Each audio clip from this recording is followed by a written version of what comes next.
ஓபிஎஸ்ஐ முதலமைச்சராக்கினால் மட்டுமே இரு அணிகள் இணைப்பு சாத்தியமாகும் என்ற சட்டமன்ற உறுப்பினர் செம்மலையின் கருத்துக்கு முதலமைச்சராக எடப்பாடி பழனிசாமி தான் தொடருவார் என மக்களவை துணை சபாநாயகர் தம்பிதுரை பதிலளித்துள்ளார்.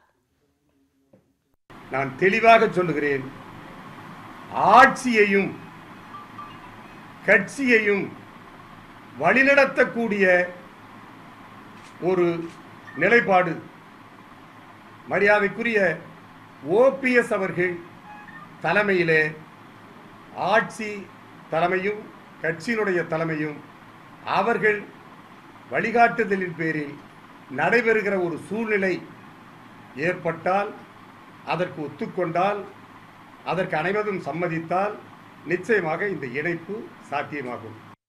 ஒரு ஆள் சொல்ற கருத்தை வச்சு நம்ம ஒரு முடிவுக்கு வர முடியாது. இல்லை, பலருடைய எல்லா தொண்டர்களுடைய எண்ணங்கள், பிறகு சட்டமன்ற உறுப்பினர் இருக்கிறார்கள், நாடாளுமன்ற உறுப்பினர், கழக பல பொறுப்பாளர் இருக்கிறார்களுக்கெல்லாம் என்ன முடியும், அதான் முடிவுக்கு நம்ம கிட்ட விட முடியும். தனிப்பட்ட ஒரு ஆள் சொல்றதை மட்டும் ஒரு கருத்து ஏற்றுக்கொள்ள முடியும்.